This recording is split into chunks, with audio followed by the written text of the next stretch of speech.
welcome to The Explainer. Today we're unpacking a frankly baffling paradox that's pretty much turned modern finance completely upside down over the last few years.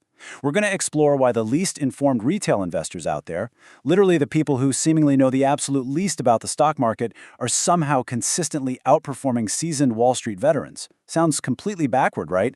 But stick with me here, because the mechanics driving this trend are just fascinating, and understanding them, well, it's going to completely change how you view risk and reward in modern finance.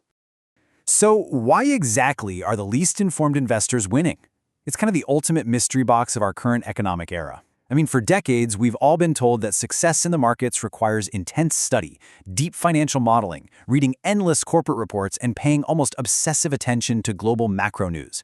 And yet here we are, watching retail traders with zero financial background make massive gains, while institutional portfolio managers are out there literally pulling their hair out in frustration. So what's actually going on here? How is the amateur beating the master at their own game?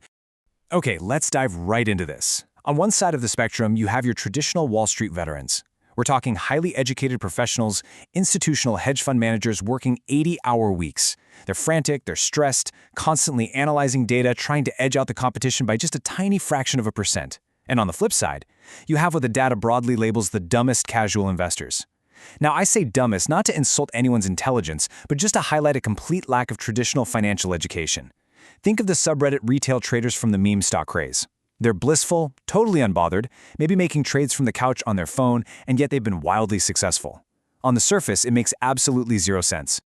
To really grasp the sheer absurdity of this phenomenon, listen to how the modern winning strategy basically boils down. Don't read Bloomberg, don't follow the Federal Reserve, and definitely don't look at PE ratios. It sounds like a joke, doesn't it? I mean, it goes against literally every single piece of foundational investing logic you'd ever learn in business school. These traders are actively ignoring the exact tools and metrics that were specifically designed to measure value, gauge economic health, and predict market shifts. And this brilliantly illustrates just how far removed this new wave of investing really is from the old guard. The traditional pillars of fundamental analysis, they are entirely absent. There are no Bloomberg terminals tracking micro-shifts in geopolitical supply chains. No one's obsessing over Fed rate hikes or quantitative easing schedules. And PE ratios? Completely ignored. These investors are throwing all the fundamental, time-tested rules of valuation straight out the window. They aren't pricing in discounted cash flows or forward earnings, and yet, their portfolios just keep turning green. So, what is their secret? If they aren't doing the deep, fundamental research, if they aren't crunching the macro numbers, and if they're totally blind to basic valuation metrics, how on earth are they beating the market? Are they just incredibly, unbelievably lucky? Or is there a mechanical, structural reason behind all this madness? Well, let's transition into the big reveal here, because the answer is actually incredibly simple, but mathematically fascinating. The high beta secret and the booming market. Let's decode this mystery. So, the crucial point here is understanding this concept of high beta. A high beta portfolio is basically just a collection of investments that experience significantly greater price volatility and swings compared to the broader market. Think of the S&P 500 as a baseline of 1. Okay? If the market moves up 1%, a high beta stock, like, say, a hyper-speculative tech company or a heavily shorted meme stock, it doesn't just move 1%. It might move 3, 4, or even 5%. It completely amplifies the movement. What this really boils down to is massive risk.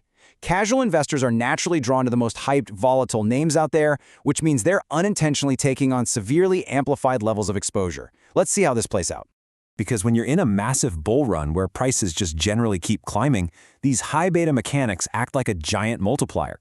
Since these volatile portfolios are mathematically designed to outpace the market swings, a rising tide doesn't just lift their boats, it catapults them into the stratosphere compared to the baseline market. Standard market growth, gives you slow, steady, reliable returns, but high beta growth, it scales significantly higher and way faster when the overarching market trend is overwhelmingly positive. Now, what's really interesting about this is how it frames the absolute perfect storm that these investors just sort of stumbled into. You've got extreme risk on one side, represented by that high beta strategy of buying highly volatile speculative assets.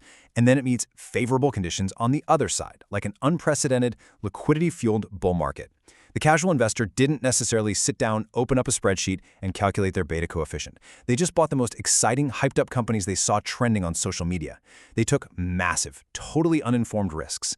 But because those risks perfectly, and again, entirely accidentally, aligned with a historic macro environment that just kept going up, well, they looked like absolute financial geniuses.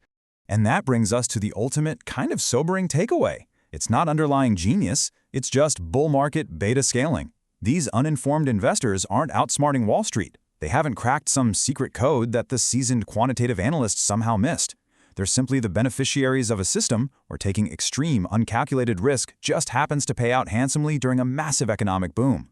They rolled the dice, and because the table was tilted in their favor by a booming market, the dice came up sixes every single time. It's a mechanical outcome of the environment, not a triumph of stock-picking skill.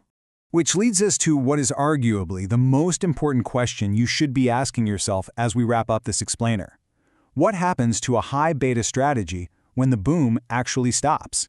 Because remember how we defined beta earlier? It works in both directions.